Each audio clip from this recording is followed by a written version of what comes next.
Vamos abrir, meus irmãos, a Bíblia, a palavra do Senhor, em Atos capítulo 2. Vamos ler o mesmo trecho que eu li com vocês hoje de manhã, tá?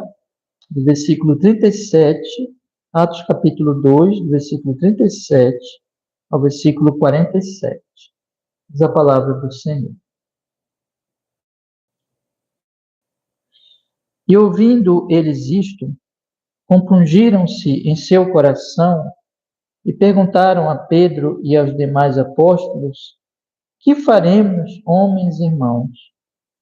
E disse-lhes Pedro: arrependei-vos e cada um de vós seja batizado em nome de Jesus Cristo em remissão de pecados, e recebereis o dom do Espírito Santo. Porque a promessa vos diz respeito a vós, a vossos filhos e a todos os que estão longe, e tantos quantos Deus nosso Senhor chamar. E com muitas outras palavras, isto testificava e os exortava, dizendo: salvai-vos desta geração perversa. De sorte que foram batizados os que de bom grado receberam a sua palavra, e naquele dia agregaram-se quase 3.000 almas. E perseveravam na doutrina dos apóstolos e na comunhão, e no partir do pão e nas orações. E em toda a alma havia temor, e muitas maravilhas e sinais se faziam pelos apóstolos, e todos os que criam estavam juntos e tinham tudo em comum. Vendiam as suas propriedades e bens e repartiam com todos, segundo cada um havia de mister. E perseverando unânimes, todos os dias no templo, e partindo o pão em casa, comiam juntos, com alegria e singeleza de coração, louvando a Deus e caindo na graça de todo o povo. E todos os dias acrescentava o Senhor à igreja aqueles que se haviam de salvar. Amém. E vamos orar. Ó Senhor, nós estamos aqui hoje à noite reunidos em nome de seu Filho Jesus, para ouvirmos, Senhor, sua voz, estudarmos sua palavra. Senhor, fale conosco. Senhor, perdoe os nossos pecados pelo sangue de Jesus. E nesse momento, nos faça entender, Senhor, a sua palavra e aplique a nossa alma, nos edifique, Senhor, em nome de Jesus Cristo, para o seu louvor, para o nosso bem eterno em Cristo. Amém e amém. Pode sentar. Amém. Eu quero completar a nossa meditação que nós começamos a fazer hoje de manhã. Então, eu quero falar com vocês agora a terceira parte. Eu queria convidar vocês a ler-se comigo, especialmente os dois últimos versículos, que diz assim: e perseverando unânimes todos os dias no templo, e partindo o pão em casa, comiam juntos com alegria e singeleza de coração, louvando a Deus e caindo na graça de todo o povo, e todos os dias acrescentava o Senhor à igreja aqueles que se haviam de salvar. Então nós temos aqui, hoje eu quero falar essa última parte, né, na nossa mensagem agora da noite. Nós temos aqui a consequência do que Deus está fazendo na vida da igreja, em relação às pessoas lá de fora. Né? Nós estamos falando esse tema sobre a reforma e a vida da igreja local, né? Por causa da proximidade da Universidade da Reforma. Mas eu já falei aqui para vocês, então, de dois aspectos que nós já tratamos aqui durante a nossa exposição da manhã. Primeiro, meus irmãos, aquilo que Deus realmente faz, aquilo que Deus realmente opera, quando Ele está formando a igreja. Nós vimos pela manhã que é uma obra do Espírito Santo. A igreja, ela é uma obra do Espírito Santo. É Deus operando a sua graça, a sua misericórdia, através da pregação da palavra, da pregação de Cristo, convertendo pessoas, congregando pessoas. Primeira parte. Então, Deus, Ele faz isso, Ele opera isso. Em segundo lugar, a igreja, ela começa a viver como igreja. E são esses versículos que nós estamos lendo aqui. Então, quando nós observamos que nos é dito, irmãos, que a partir da conversão, Aí eu convido vocês a lerem o versículo 38, que diz assim: E disse-lhes Pedro: Arrependei-vos, e cada um de vós seja batizado em nome de Jesus Cristo, em remissão de pecados, e recebereis o dom do Espírito Santo, porque a promessa vos diz respeito a vós e a vossos filhos, e a todos quantos o Senhor nosso Deus chamar. Então, nós temos aqui que esses irmãos, eles pregaram o evangelho aos apóstolos, chamaram as pessoas para o arrependimento, as pessoas se arrependeram, e elas foram, então, batizadas. Eu falei pela manhã que houve uma mudança, o evangelho é pregado, houve uma mudança no coração delas, e a partir daí, dessa mudança, dessa fé, elas têm também uma evidência externa de que elas estão decididas a favor do Evangelho de Cristo. Elas se batizam. Então, nós temos aqui no versículo 41, eu estou lendo Atos capítulo 2, agora o versículo 41, que diz assim: De sorte que foram batizados os que de bom grado receberam a sua palavra, e naquele dia agregaram-se quase 3.000 almas. Então, Deus está operando, as pessoas estão sendo batizadas, que é uma entrada na igreja, mas aí então começa a vida da igreja. E a vida da igreja é, versículo 42, perseveraram na doutrina dos apóstolos, na comunhão, no partir do pão, nas orações. E aqui nós temos então, que nós temos as duas ordenanças.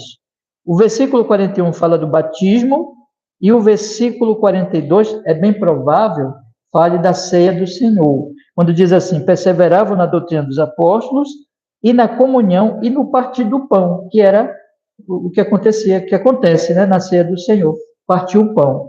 Então, irmãos, eles perseveravam no partir o pão, eles perseveravam na doutrina dos apóstolos, perseveravam na comunhão. Então, o evangelho, como eu falei pela manhã, ele não somente foi ouvido e depois, já tenho o evangelho, já sei, já conheço o evangelho, já está tudo pronto na minha vida. Não. Precisa existir crescimento, entendimento no conhecimento do evangelho. Então, por isso que a igreja tem que perseverar, se congregar e perseverar na doutrina, na comunhão e no partir do pão e nas orações. Porque o partir do pão, o que é? O batismo é a entrada, o partir do pão é a continuidade. Então, nós não comemos pão todos os dias? Nós não nos alimentamos todos os dias? Nós não nos alimentamos só uma vez na vida, né? Mas nós nos alimentamos. Especialmente a Bíblia também usa uma comparação interessantíssima com a criança, com o bebezinho, que diz que o bebezinho, o apóstolo Pedro, né, faz essa comparação. Ele precisa de leite, ele precisa se alimentar para ele ir crescendo, para ele ir amadurecendo. Então, o partir do pão, por que nós ceiamos continuamente? Porque nós precisamos crescer. O batismo é só uma vez. Então, nós entramos na fé, nós entramos na igreja, mas o partir do pão é contínuo. Então, nós vamos crescendo. E aí, meus irmãos, tudo isso é obra do Espírito Santo. E essa é a verdadeira reforma, né? E aí, o que acontece? Deus, então, aliás, sim, Deus, claro que faz todas as coisas, mas a igreja, ela começa a viver uma vida de acordo com o Evangelho. Vamos ler o versículo 43. Então, eles vão se alimentando, eles vão partindo o pão, eles vão orando, eles vão tendo comunhão, os apóstolos continuam pregando o evangelho para eles, para os crentes, assim, porque o evangelho continua sendo pregado para os crentes vão crescendo no entendimento do evangelho, mas no versículo 43 diz: em toda alma. Agora, o efeito disso na comunidade cristã. Eu já falei um pouquinho de manhã, mas agora eu quero o meu terceiro ponto, que é em relação às pessoas de fora. Então, no versículo 43 diz: em toda alma havia temor, e muitas maravilhas e sinais se faziam pelos apóstolos. E todos os que criam estavam juntos e tinham tudo em comum. Vendiam as suas propriedades e bens, repartiam com todos, segundo cada um havia de mister. E perseverando unânimes todos os dias no templo, partindo o pão em casa, de novo repete, né? Partiu o pão em casa, comiam juntos com alegria e singeleza de coração, louvando a Deus, louvando a Deus. Então, vamos parar por aqui. Então, meus irmãos, veja, eu disse para vocês que essas nossas exposições deste dia do Senhor, de manhã e à noite, lembrando da reforma, do que significa reforma, fazendo uma aplicação mais prática do significado da reforma, que é uma volta à palavra de Deus, eu disse para vocês que nós íamos abordar três assuntos relacionados com a reforma e a igreja local. Então, primeiro, já vimos, o Espírito Santo vem, tem pregação, as pessoas se convertem, creem em Jesus, são batizadas. Então, é obra do Espírito Santo, são agregadas à igreja. Segundo, esses irmãos continuam se congregando, perseverando, partindo pão, se alimentando. Eles vão, então, se fortalecendo na palavra de Deus. Então, o Espírito Santo continua agindo nessa igreja. E é por isso que a igreja persevera e se congrega e ouve a palavra, adotando os apóstolos. Os apóstolos não estão mais aqui, mas a palavra dos apóstolos está aqui, no Novo Testamento. Então, continua a mesma coisa hoje. Mas agora, irmãos, em terceiro lugar, e é isso que eu quero abordar mais hoje à noite, para nós finalizarmos aqui essas duas mensagens, é o versículo 47, que é muito, muito importante. Eu queria convidar vocês a ler comigo o último versículo de Atos 2, que diz assim: louvando a Deus e caindo na graça de todo o povo. E todos os dias acrescentava o Senhor à igreja aqueles que se haviam de salvar. Eu quero chamar a atenção de vocês, em primeiro lugar, que claramente aqui a Bíblia fala de dois povos diferentes, né? Claro, não é a mesma coisa. Você vê louvando a Deus. Quem é que louva a Deus? A igreja. Quem é que cai na graça de todo o povo? A igreja. Agora, tem um outro povo, que é esse todo o povo. Então, a igreja louva a Deus e a igreja cai na graça de todo o povo. Mas esse todo o povo não é a igreja. Todo o povo são os de fora da igreja. E a segunda metade do versículo 47 diz que Deus, o Senhor, todos os dias acrescentava à igreja aqueles que se haviam de salvar. Acrescentava à igreja. Mas acrescentava à igreja da onde? Que pessoas eram acrescentadas à igreja de todo o povo. Então, nós temos a igreja, nós temos todo o povo. E nós temos aqui, então, duas afirmações: que a igreja caía na graça deste povo e que Deus trazia gente deste povo para a igreja todos os dias, para que agora eles fizessem parte da igreja. Então, o que eu quero enfatizar aqui em terceiro lugar? Já enfatizei que é Deus que forma a igreja, pelo Espírito Santo, pela pregação de Cristo. Em segundo lugar, que é Deus que alimenta a igreja, através do Espírito Santo, no Espírito Santo, pelo poder do Espírito Santo, na pregação também. Agora, em terceiro lugar, eu quero dizer para vocês que essa igreja, ela não se torna uma igreja, vamos dizer assim, isolada, mas ela está no meio de todo o povo que não é da igreja. Eles estão se relacionando com essas pessoas.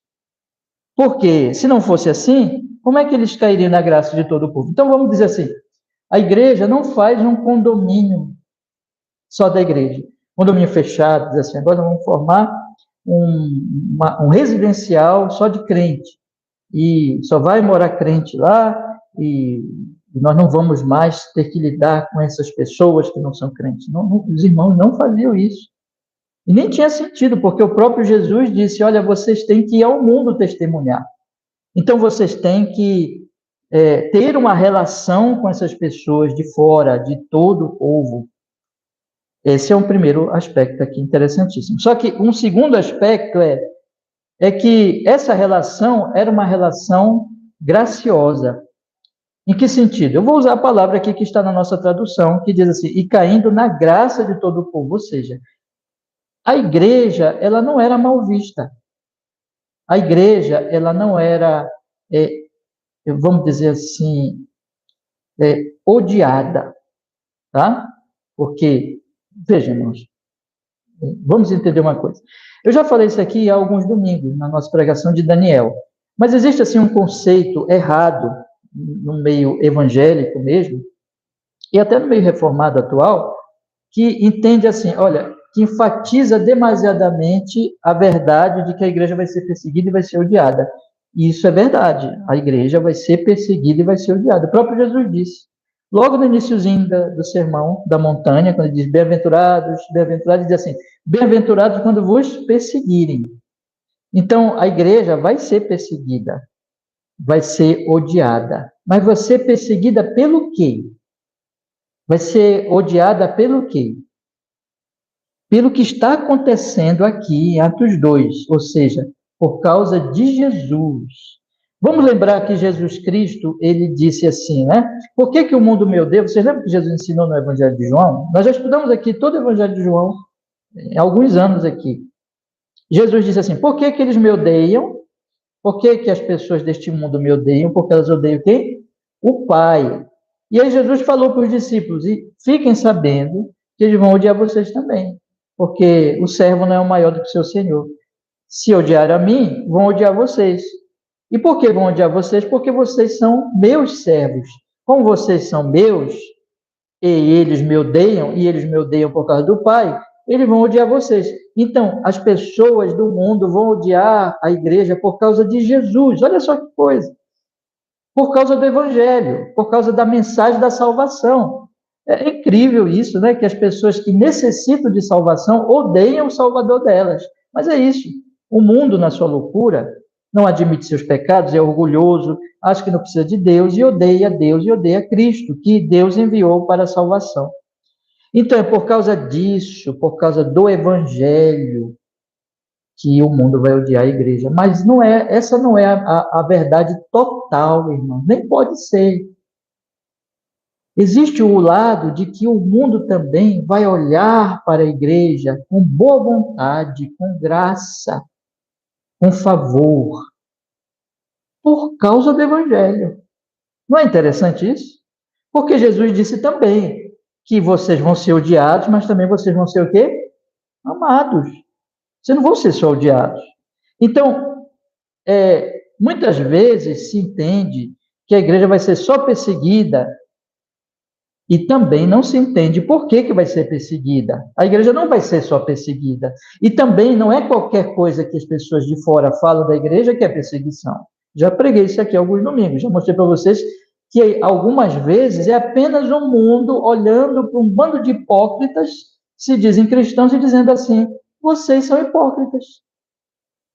Hoje de manhã eu citei para vocês um vídeo que eu vi na internet que me deixou assim bem impactado pensando nisso, porque era um vídeo de uma pessoa não cristã.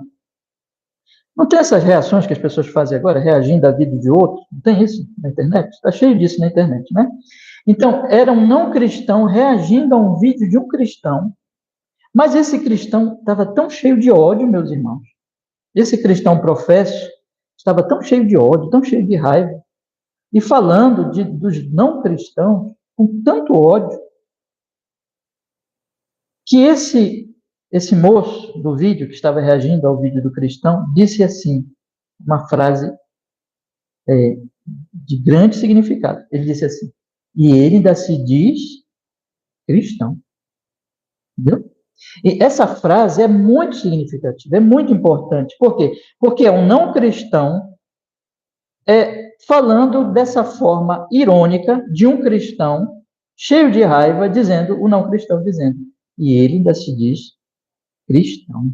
Porque o próprio não cristão espera que um cristão não faça isso. Não é interessante? O próprio não cristão, ele espera que um cristão venha agir com mansidão, com amor, com paciência, que é tudo que Jesus ensinou.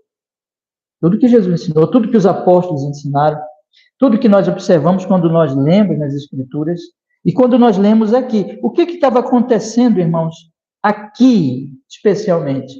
É que as pessoas, elas de fora da igreja, olhavam para os cristãos na vida deles, no relacionamento deles cristão, e era um relacionamento tão cheio de amor, tão cheio de graça, de misericórdia, de compaixão, de maneira que não tinha pobre naquela igreja. De maneira que o versículo 45 diz que eles vendiam as suas propriedades e repartiam com todos. Então, eram pessoas tão cheias de amor uns aos outros que aqueles de fora olhavam assim e diziam assim, Nós nunca vimos isso em lugar algum. Nós nunca vimos este amor, esta prática de serviço uns aos outros em lugar algum. No final das contas, essa igreja primitiva, que é assim, uma espécie, em algum sentido, né? Não tenho tempo para abordar esse assunto hoje, mas em algum sentido eles são um modelo, em outro sentido não é para nós fazermos exatamente como está aqui, mas eu não vou tocar nesse assunto hoje.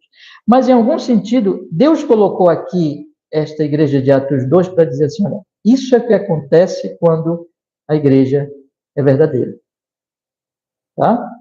Então, quando a igreja é verdadeira, existe amor uns pelos outros, comunhão. João 17, Jesus disse que as pessoas vão acreditar, as pessoas de fora, vão acreditar que Deus ama a igreja, que Deus os amou, Jesus disse, como Ele me ama, na unidade de vocês.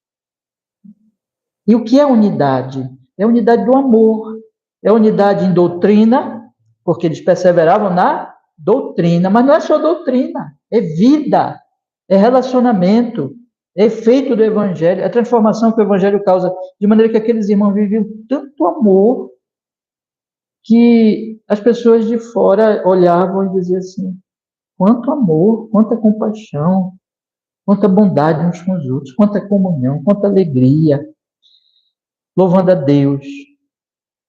Veja as duas frases do versículo 47, iniciais, as duas afirmações, louvando a Deus e caindo na graça de todo o povo. Eles louvavam a Deus e eles caíam na graça do povo. Eles viviam uma vida de louvor, de amor a Deus, de adoração e de amor uns aos outros correspondente, consequente, e eles, consequentemente, também caíam na graça de todas as pessoas de fora. E qual o resultado disso, meus irmãos? Todos os dias acrescentava o Senhor à igreja aqueles que se haviam de salvar. Então, essa igreja, ela crescia de forma... É como um organismo. É como... Eu dei o exemplo da criancinha, mas a Bíblia está cheia de exemplos sobre vida física, para comparar o que acontece na igreja. É como a videira que dá fruto. Então, vai crescendo. É vida, é viçosa. Irmãos, é isso que nós devemos clamar ao Senhor, que Ele faça aqui entre nós. Tá? Nada menos que isso, porque e na igreja em geral, porque menos que isso, se tiver, ainda que tenha ortodoxia, o que é ortodoxia? É doutrina correta. Ainda que tenha ortodoxia, mas não tem vida, tem alguma coisa errada. Né? Então, porque quando o Espírito Santo ele age, quando o Espírito Santo ele opera, então ele opera essas coisas, esse tipo de vida, esse tipo de transformação. Eu quero então agora, tanto de manhã como agora à noite, eu não quero fazer uma exposição muito comprida, estou procurando ser breve, já fui breve de manhã, vou ser breve também agora à noite, mas eu quero rapidamente mostrar para vocês que este impacto aqui, então, que causava-nos de fora e que trazia as pessoas, a igreja era atraente, as pessoas iam se convertendo, o Espírito Santo ia trazendo, o Senhor ia trazendo, este impacto era por causa da diferença e não da igualdade. Existe um sentido em que nós devemos ser iguais aos outros. Nós somos, por exemplo, todos brasileiros. Nós estudamos nas mesmas escolas, fazemos as mesmas faculdades, quando fazemos, né? Moramos no mesmo bairro. Então, isso faz com que nós sejamos bem parecidos com as outras pessoas. Nós não devemos ser, sabe, aquele tipo de pessoa diferente. Por exemplo, nem mesmo nas roupas, nossas roupas devem ser modestas e honradas e tudo mais, mas elas não precisam ser uma roupa, por exemplo, de outro século. Né? Só para dar um exemplo, existe o sentido em que nós somos iguais. Todo mundo, nós somos brasileiros, nós somos paraenses, nós tomamos açaí, todo mundo gosta de açaí, bom, nem todo mundo, mas pelo menos se entende, né, que todo paraense gosta muito de açaí. Então, existe aquela coisa nós somos iguais a todo mundo, mas nós somos também diferentes. porque nós louvamos a Deus. Veja que aqui se diz que a igreja louva a Deus. Não é todo mundo que louva a Deus. Nós louvamos a Deus e nós verdadeiramente amamos as pessoas, amamos uns aos outros na prática. Isso então é diferença. É diferença. E eu quero agora detalhar rapidamente a diferença. Essas pessoas olhavam e viam diferença entre elas mesmas e aqueles irmãos da igreja de Jerusalém, de Atos 2, porque aqui nós temos numa cidade. Eu quero dizer mais uma coisa também interessantíssima, importante. Nós estamos estudando a Babilônia, Pérsia, no nosso estudo de Daniel. Eu tenho procurado enfatizar que ali é um exemplo de um povo de Deus no meio de um reino pagão.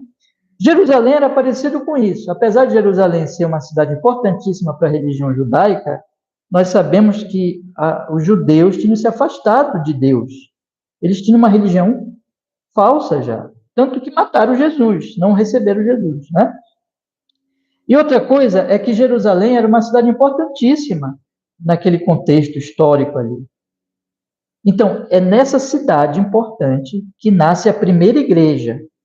E essa igreja, irmãos, ela causa um impacto na cidade. Tá? Então, nós devemos transferir aqui para o nosso tempo. Nossa Belém do Pará, nosso Brasil de hoje. Essas cidades modernas são cheias de paganismo, são cheias de idolatria, são cheias como era a antiga Babilônia, como a antiga Pérsia. E o povo de Deus é um povo que louva a Deus no meio dessa confusão toda idolátrica. É um povo que vive adorando a Deus. E o que existe mais nesse mundo e nessa sociedade pagã? É o que eu quero fazer aqui uma breve comparação com vocês agora, lendo o texto. Bom, meus irmãos, vamos pensar aqui. Vamos ler novamente o versículo 41 e 42, por gentileza. Acompanhe comigo. Vamos destacar algumas diferenças que ocorriam entre a igreja de Jerusalém e o povo de Jerusalém. Diz assim: de sorte que foram batizados os que de bom grado receberam a sua palavra, e naquele dia agregaram-se quase 3.000 almas. Primeira diferença: batismo e recepção da palavra. O povo geral de Jerusalém não recebeu a palavra e nem foi batizado, mas aquela igreja, 3.000 pessoas, se diz, né, foram batizadas e receberam a palavra. Então, a primeira grande diferença qual é? Receber a palavra e o batismo. Receber a palavra é interno. Isso você não vê. Eu estou aqui pregando a palavra, com a graça de Deus. Estou aqui pregando a palavra. Se você recebe essa palavra ou não, eu não tenho como saber, porque é uma coisa do seu coração, né? Agora, o batismo não, todo mundo vê. O batismo é público, então vamos batizar estes irmãos. Então, é público, a igreja vê, todo mundo vê, não é uma coisa escondida. Então, o batismo, ele é a confissão de que internamente você recebeu a palavra. As pessoas de fora não receberam a palavra, as pessoas de fora não são batizadas, portanto. Primeira diferença, tá? Vamos continuar. Diz assim o versículo 42: e perseveravam na doutrina dos apóstolos, e na comunhão, e no partir do pão, e nas orações. Aqui, o que acontece? Quando é que acontece perseverança na doutrina dos apóstolos? Quando é que acontece comunhão? Quando é que acontece partir do pão, a ceia do Senhor? Quando é que acontece as orações? Culto. Culto. É no culto que acontece isso. Então, se vocês forem observar o versículo 46, praticamente repete, com outras palavras, o que está no versículo 42, eu peço para vocês lerem também comigo 46. 46 diz assim: perseverando unânimes todos os dias. Nós pregamos e ensinamos que o domingo é o dia do Senhor. O domingo nós devemos nos congregar, tirar esse dia para Deus. Mas a igreja primitiva era todos os dias, irmão. Todos os dias eles estavam orando, todos os dias eles estavam cultuando. Que coisa maravilhosa, né? E veja, aqui diz no versículo 42, todos os dias estavam no templo, partindo o pão em casa. Então, tinha o culto no templo, porque eles eram judeus ainda, e eram cristãos judeus, então tinha o templo ainda, eles iam para o templo. E lá eles cultuavam a Deus. Só que eles também partiam pão em casa, porque naquela época não tinha igreja como temos hoje. As igrejas eram nas casas, os cultos eram nas casas, porque na verdade não importa o lugar, importa que o povo se reúna para cultuar. Pode ser numa casa, pode ser no grande templo, pode ser debaixo de uma árvore, pode ser ali, não importa. O importante é reunirem-se. E eles se reuniam, partiam pão, comiam juntos com alegria e singeleza de coração. Então, qual é a diferença deles para as outras pessoas? Eles cultuavam, eles se congregavam. E eles se congregavam para ouvir a doutrina de quem? Dos apóstolos. Pedro, João, os apóstolos não pregaram só lá no dia de Pentecostes, eles continuaram pregando, eles continuaram ensinando o evangelho, eles continuaram, inclusive, formando futuros pastores. Deus levantou evangelistas, pastores, mestres, e esses irmãos se congregavam para ouvir os chamados por Deus, ensinarem todos os cultos o evangelho, porque a doutrina dos apóstolos o que é? É Cristo, o evangelho, que foi o que Jesus disse que o Espírito Santo iria ensinar aos apóstolos. E onde é que está essa doutrina hoje, meus irmãos? No Novo Testamento. Aí você talvez diga assim, e pastor, e o Antigo Testamento não é importante? O Antigo Testamento é promessa, o Novo Testamento é o quê? Cumprimento. Os dois são importantes. Os dois formam só um livro. Não são dois livros, na verdade. É só um livro, só que a primeira parte do livro fala da promessa e a segunda parte do livro fala o quê? Do cumprimento. Qual é a promessa? Jesus viria. Qual é o cumprimento? Jesus veio. E é isso que os apóstolos ensinavam. Tanto que eles usavam o Antigo Testamento, não tinha o Novo Testamento, irmãos. E o que eles abriam? Qual o livro que eles liam? Que texto eles citavam? Em que texto eles se baseavam nas suas pregações? Basta você ler Atos 2, no primeiro sermão de Pedro. Antigo Testamento. Então, eles ensinavam o Antigo Testamento. E depois foi se formando o Novo Testamento. Então, a doutrina dos apóstolos é uma doutrina ligada ao Antigo Testamento, que completa o Antigo Testamento, mas que não desmerece, que não abandona o Antigo Testamento. É a Bíblia inteira. Gênesis e Apocalipse. Então, eles ensinavam, e o povo ia lá. Ah, mas eu já sou salvo, eu já entendi o Evangelho. Não, mas eu quero ouvir mais o Evangelho. Eu quero entender melhor o Evangelho. Por isso que nós nos congregamos.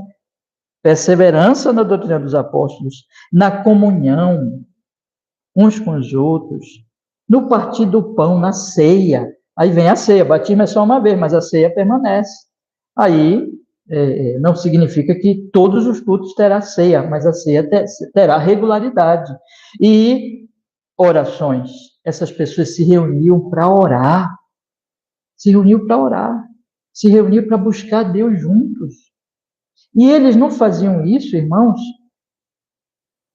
assim, sabe, por mera obrigação, nem porque estavam sendo forçados por outras pessoas, mas eles faziam isso porque eles queriam. Aqui está mais uma diferença. As pessoas de fora não perseveravam na doutrina dos apóstolos. As pessoas de fora não participavam da ceia do Senhor. As pessoas de fora não tinham comunhão com a igreja. As pessoas de fora não oravam. Então, a primeira diferença é receber a palavra, batizar. As pessoas de fora não tinham isso. A segunda diferença é culto. As pessoas de fora não cultuavam. Quem não é crente não gosta de culto. Quem não é crente acha o culto uma coisa enfadonha e chata. Quer fazer outra coisa na vida. Não quer vir cultuar. Então, existe essa diferença, irmãos, entre o de dentro e o de fora. Por que o de dentro ama o culto e o de fora não ama? Porque o de dentro já é de Cristo. O de dentro quer ouvir mais Jesus falar. O de dentro quer estar aos pés de Cristo, aprendendo da sua palavra. Os de fora não. Os de fora, eles não querem Cristo.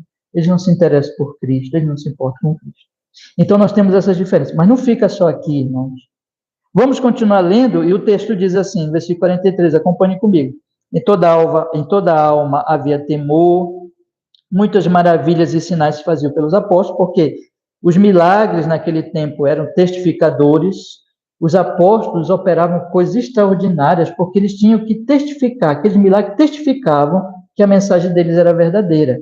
Milagres existem hoje? Existem, mas não é no mesmo sentido daqueles dias, porque aqui diz que os apóstolos faziam sinais, ou seja, eles tinham essa credencial apostólica que eram os milagres, tá bom? Então, hoje, acontecem milagres na igreja, Jesus cura enfermidade, opera milagres, sim, irmãos, mas não no mesmo sentido daquela época, porque já temos essa doutrina escrita e testificada por esses milagres, tá bom? Só para explicar para os irmãos. Mas aí o que diz mais? Em toda alma havia temor a Deus. Todos que criam estavam juntos e tinham tudo em comum. Aí vem a parte da generosidade uns com os outros. Vendiam as suas propriedades e bens, repartiam com todos, segundo cada um havia de mistério. E aí, o 46 eu já falei, né? Então, agora, qual é a próxima diferença? Eles tinham temor, os de fora não tinham temor, eles tinham as credenciais dos apóstolos, que eram os milagres, os de fora não tinham essas credenciais, eles tinham agora amor prático, eles se amavam e eles comungavam dos seus bens materiais. Nós temos aqui, tinham tudo em comum. Eles vendiam as suas propriedades e repartiam com todos, segundo cada um havia de mistério. Eles não deixavam um irmão em necessidade, mas eles ajudavam uns aos outros. Aqui está outra diferença. Permitam só explicar para vocês, irmãos, que este versículo não está dizendo para você, por exemplo, vender as suas propriedades e doar para a igreja, não é isso. Isso aqui é um caso particular e que pode acontecer. Um irmão pode, não, eu vou vender uma propriedade e vou fazer uma doação. Isso pode acontecer, mas não é um mandamento. Mas existe aqui um princípio que é para todos os cristãos. Qual é o princípio? Generosidade, amor altruísta, compaixão.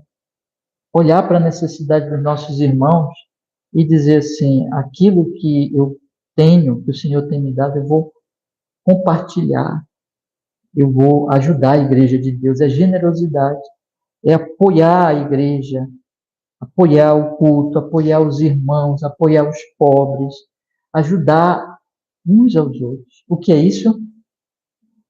Agora, preste bem atenção no que eu vou lhes falar. É o amor, é o evangelho na prática. É o efeito do evangelho. Vocês lembram que o Senhor Jesus Cristo disse, se vocês me amam, vocês devem o quê? Amar uns aos outros. Jesus Cristo resumiu os 10 mandamentos em amar a Deus e amar aos outros. E o que é amor? João vai dizer, amor é generosidade. É isso aqui, irmãos. Tem uma necessidade, a igreja vai lá se unir, se reunir e suprir essa necessidade. Generosidade, apoio, zelo com a igreja e com os irmãos. Isso não tem no mundo, meus irmãos. Isso não tem no mundo. Hoje é um dia muito importante para nós pensarmos nisso. Hoje foi um dia de eleições. E no dia das eleições, nós vemos homens e mulheres agirem da seguinte maneira com relação ao poder e à política. Eles dizem assim, os que são candidatos a alguma coisa dizem assim, eu quero o poder. E fazem um discurso dizendo assim, se eu chegar no poder, eu vou ajudar vocês, eu vou beneficiar vocês em algum sentido. Bom, nós não devemos, irmãos, ser levianos e nem generalizar as coisas, mas nós sabemos que o reino deste mundo, os reinos de poder, de política, eles são um atrativo muito poderoso para a ganância, para o egoísmo, para o aproveitamento do próximo. Né? Como a religião também é. bom? Então, o mundo religioso também desperta muito esse tipo de coisa. Uma pessoa pode usar, por exemplo, a fé das pessoas, a crença das pessoas para lucrar, para enriquecer e assim por diante. Mas a política também é. Então, eu não estou falando da política em si, eu estou falando do mau uso da política. E hoje foi um dia, por exemplo, em todas as cidades brasileiras que teve segundo turno, em que houve esse tipo de coisa, ou seja, as pessoas quiseram poder, lutaram pelo poder, não por interesse pelos outros, não pelo interesse da população. Tá? Repito, irmão, não estou generalizando, mas estou colocando um fato que é uma realidade, que nós sabemos que existe. E aqueles que muitas vezes votaram e que apoiaram, alguns que se aproximaram mais diretamente de políticos, também têm os seus interesses, normalmente voltados para o seu próprio egoísmo, para os seus próprios benefícios, e não no sentido altruísta de pensar no próximo. E muitas vezes a população em geral, ela, quando vota, ou está totalmente desestimulada, ou também tem interesses egoístas. O que é que eu estou querendo dizer, irmãos, com esse exemplo do dia de hoje, dessas eleições? Veja, e quando a população está desestimulada, muitas vezes também um egoísmo. E quando vota, movido também por egoísmo. Isso é no mundo. O que há no mundo, irmãos? Egoísmo. Isso está em todos os lugares. Eu estou dando exemplo da política, só para dar um exemplo, mas isso está permeando toda a cultura. A humanidade é isso. Desde que Adão caiu, Adão disse na mesma hora: a mulher que me deste me deu o fruto e eu comi. Ele só estava interessado em se livrar daquela acusação e colocar sobre a mulher, sendo que ele estava ali para cuidar daquela mulher, era sua esposa, mas ele diz para Deus: a mulher que me deste, acusando Deus, e diz assim: ela errou, eu não. Ela me prejudicou. Ele a joga para assumir toda a responsabilidade e se isenta e se desculpa da responsabilidade, mostrando que ali entrou o princípio do egoísmo. Agora é cada ser humano lutando, se sentindo um reizinho, se sentindo um Deus, um deusinho, e aí começam as guerras. Por quê? Eu vou dar uma ilustração aqui, tá? Então vamos dizer, eu me sinto Deus, eu sou egoísta. Aí eu encontro ali a Carol. A Carol também se sente Deus e é egoísta. Estou dizendo que é egoísta, tá, Carol? Até gostei. E aí o que acontece? Acontece o seguinte, nós vamos agora disputar as coisas e vamos entrar em guerra e disputas. Isso acontece no casamento, isso acontece na relação entre pais e filhos, entre irmãos, entre primos, tios, entre vizinhos, entre demais relações sociais, patrão, empregado, entre empresários, entre associações, as mais diversas, profissionais, entre governos, na política e entre nações. Por que existe a guerra? Desde as guerrinhas familiares até as grandes guerras que jogam bombas e destroem milhares de pessoas. Por que existem as guerras? É o egoísmo. É isso que há no mundo. Irmãos, o mundo é um lugar perigoso. Como alguém já disse, o homem é o lobo do homem. Existe um risco que o próprio ser humano causa aos outros seres humanos, de maneira que o mundo é perigoso, irmãos. O mundo é extremamente perigoso, porque por todo lugar tem gente egoísta, tem gente falsa, tem gente pronta para te trair, tem judeu, tem Judas, tem pessoas perigosas, mas isso não é um caso das pessoas, é um caso de todos nós. Nós somos assim. Nós somos assim. Então, permita-me lhe dizer uma coisa. Aqui a diferença está em louvar a Deus e em viver de forma generosa, altruísta, cheia de amor, vivificante. O mundo não tem isso. E as pessoas de fora da igreja em Jerusalém olhavam e diziam assim, mas, olha, nós não vemos isso. Nós olhamos para a nossa religião institucionalizada, tinha lá os chefes da religião deles, quem era? Anás e Caifás. Homens terríveis, irmãos. Terríveis. Homens políticos que usavam a religião só para lucrar, só para trazer benefícios para suas famílias. Só para conseguir coisas desta vida. Vocês pensam que isso é de agora? Isso não é? É só estudar um pouquinho de história que nós sabemos que isso sempre existiu na humanidade. E era isso que Jerusalém tinha. Jerusalém tinha uma religião institucionalizada, eles tinham um templo, eles tinham um culto, mas era um culto assim, em que tinha um Anás e um Caifás lá, em que tinha fariseus, saduceus e grupos, partidos, lutando pelo poder e perseguindo uns aos outros.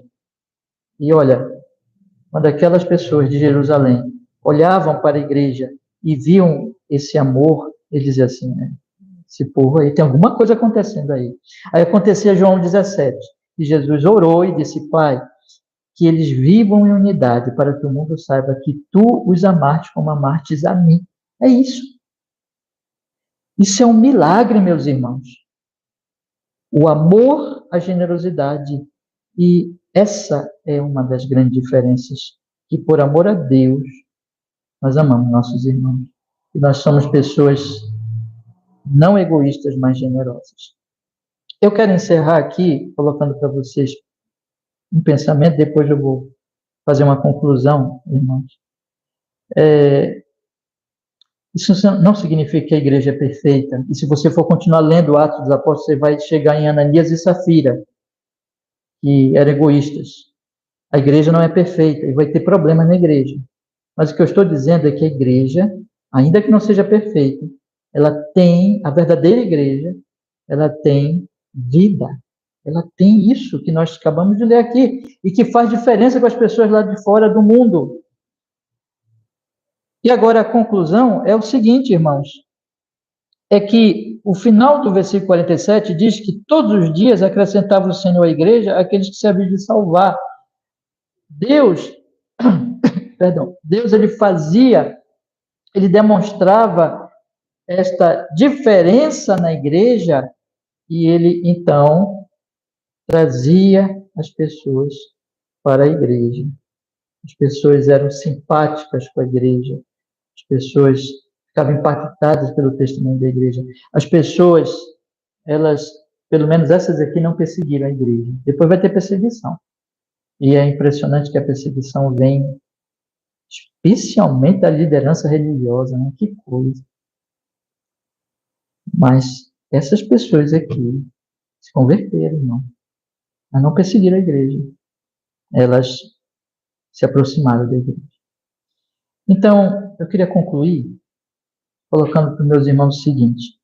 Irmãos, o que é a reforma? O que é a mensagem da reforma? Está chegando a reforma, vocês vão ouvir muitas pregações, muitos posts na internet, muitos textos, mas nós podemos dizer, a reforma que aconteceu no século XVI, teve seus desdobramentos em outros movimentos ali no século XVII, e mesmo no século XVIII, a reforma, uma verdadeira reforma, quando tem reforma, a igreja se parece com esta igreja, porque há uma volta à doutrina dos apóstolos, há uma volta ao culto, há uma volta à comunhão com Deus e uns com os outros, e ao amor e à generosidade. Porque se não tiver isso, pode ter doutrina. Olha, eu tenho aqui a nossa confissão de fé, esse livrinho aqui tem a confissão de fé, 1689, e tem um catecismo de Spurgeon. São 2 documentos nesse livrinho aqui. É possível ter aqui esses documentos, é possível estudar esses documentos. É possível decorar essas doutrinas. Mas se não tiver aqui, ó, não é reforma. Porque a reforma é mais do que ortodoxia, doutrina, confessionalidade. A reforma é que o povo em Cristo Jesus é levado a Deus e amar a Deus. E porque ama a Deus, amar os seus irmãos. E dá um testemunho excelente aos que são de fora, de maneira que os de fora ficam assim, esse povo realmente se ama. Lembra que eu citei o rapaz reagindo a um vídeo de um cristão? E o rapaz disse assim, e olha que ele é cristão. Quando há reforma, quando há avivamento, quando há o evangelho transformando vidas, as pessoas não dizem com ironia, e olha que ele é cristão. Não diz isso, elas dizem assim, que coisa impressionante é ser cristão. É isso que elas vão dizer. Né? E eu penso o seguinte, vamos orar pela nossa pequena, humilde igreja, como por todas as igrejas, pedindo ao Senhor, faz isso de novo. Porque quem faz isso não sou eu, quem faz isso não é você, quem faz isso é quem? É Deus. Vamos fazer essa oração hoje? Vamos curvar nossa cabeça e vamos pedir que Ele faça isso aqui entre nós, irmãos. Que essas cadeiras vazias sejam cheias. A gente não deve se conformar com essas cadeiras vazias, entendeu?